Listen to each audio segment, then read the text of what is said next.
I don't do this very often, but I do want to kind of dive down a bit of a different rabbit hole than usual. We're not going to cover news. We're going to kind of just talk about possibilities. We did this a while back. In fact, one of the very first videos on the channel, we talked about the discussion of choke points around entertainment and how it was impacting futsal, just kind of as an opinion piece and kind of considering some things outside of the lines on the court that impact our sport. I want to do that again in a different way and talk about some of these short-sighted games we're seeing gaining a lot of steam and a lot of fans because of the way that they're ran, and that is the Kings League and TST.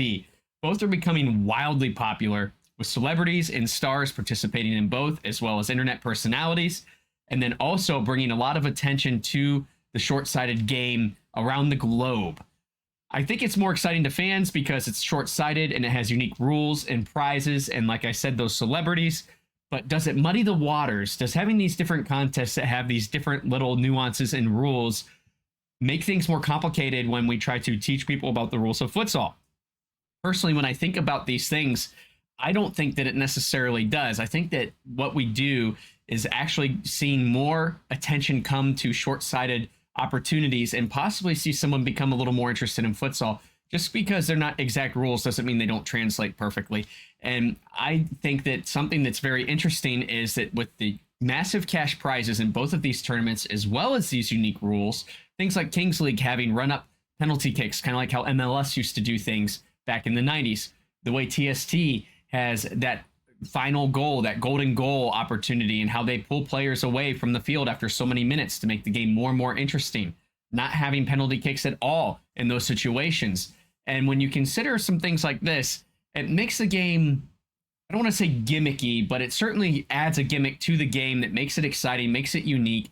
But more importantly, the attention that it's grabbed of these celebrities and of these people, I think also creates an opportunity for us to find potential people who could fall in love with futsal itself and be investors and trailblazers for our sport here in the United States. When you think about TST this last year in Cary, North Carolina, we saw the likes of futsal stars like Ricardinho. We saw ex-football stars come out of retirement and put on the boots like Sergio Aguero and Nani. We also saw American football players get involved in this game as well, like with the likes of J.J. Watt, who is, of course, famous from the Houston Texans and is an owner of Burnley in the championship in England, as well as Pat McAfee, who covered this very well on his show, his daily show on ESPN, and talked about how much he loved the contest afterwards and how much he would love to find a team or a sport to invest in as a future goal of his. It's something that's very interesting to me. Could we capitalize on something like that and provide interest in futsal? Maybe we find a way to get these people to find some interest in something that's growing and could happen here in the States. And maybe that's that catalyst we need to allow futsal to grow at a rate that we've seen things like pickleball or other things grow that we find on our televisions to this day. But more importantly is looking at this in a deeper dive and seeing what distractions and positives there are from this. For me, when I consider some detractors from this, the money. Every time there's a cash prize, it becomes about the money. And we see this in futsal itself, actually, around the United States. There are so many side tournaments that go on that have cash prizes, and sometimes players prioritize those cash prize tournaments over the health or the opportunity of their local clubs or even of their national teams because they want to go make that quick buck at a tournament. Because no one's really getting paid in this sport, it's easy to be distracted by the money.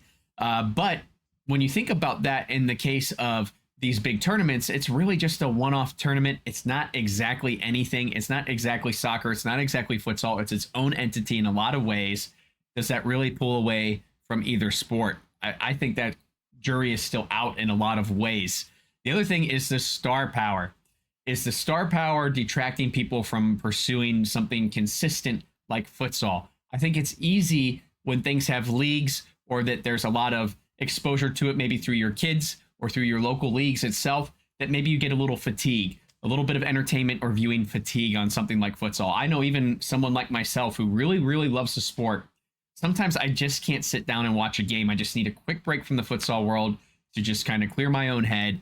And sometimes if a season is too long or if things aren't exactly going our way, it can be hard to stay true and follow an entire game or follow those things. Whereas these tournaments are short-sighted, they're quick, they happen in a weekend, and then they're over, and we look forward to them for next year, which builds even more hype the next time when they're successful.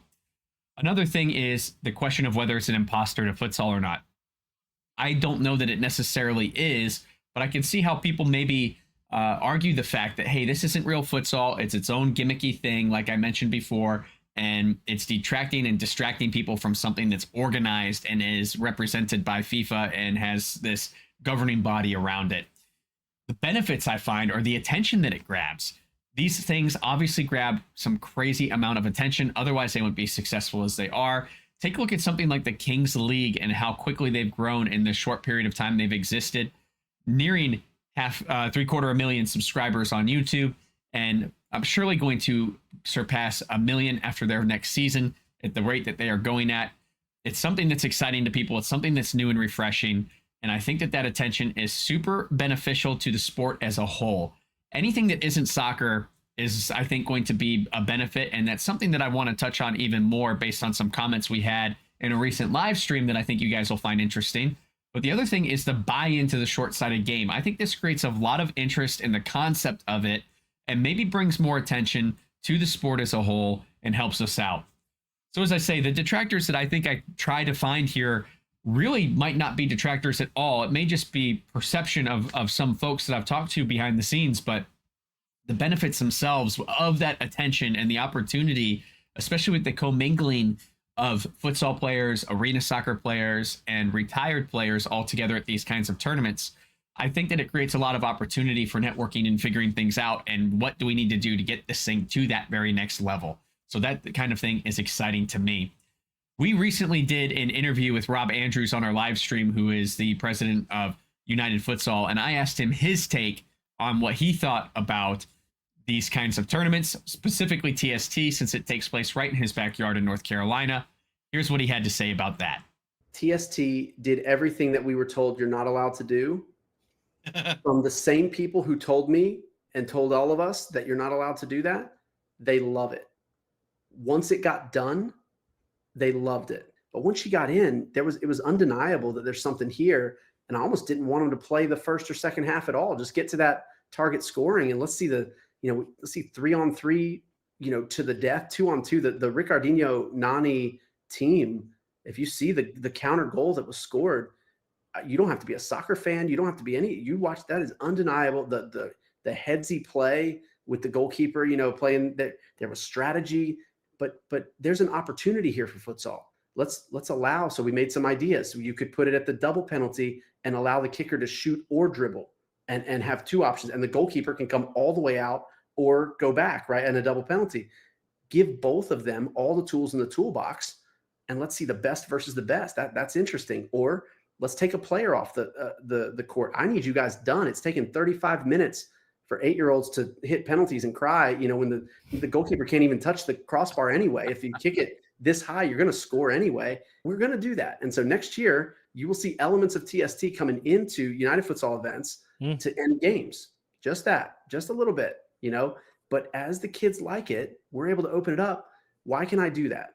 I have the keys to that kingdom. It's a small kingdom, but I have those keys, right? And we're doing it. But why are we doing it? Is because we want to open this up a little bit. And FIFA itself, if you look back at their file, again, data, I didn't go to TST and go, I'm going to do this. This is awesome. What we're talking about is 5 rule changes in a row. The referees conference that they hold, they have changed the penalties.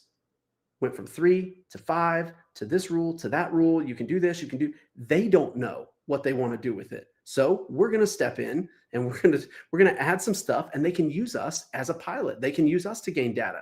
My closing remark of this would be any landscape shift at all favors futsal. Any. TST showing up, good for futsal. Kings League, good for futsal. Anything that's different, streaming, good for futsal. Any of that stuff is good for futsal. Everyone has the keys to some kingdom. I have mine, but everyone has the keys to some kingdom. Use what you can do and help us fight to build this. And when we see a moment, we will all unify because we'll all see the moment. So there's a take from someone who obviously has a lot of influence in how tournaments in this country and around the globe can run. And some of the takes are pretty interesting in the sense that maybe these unique rules that we see in these type of competitions can actually influence our own sport in a positive way. Maybe we see a change from some things that make the sport a little more interesting.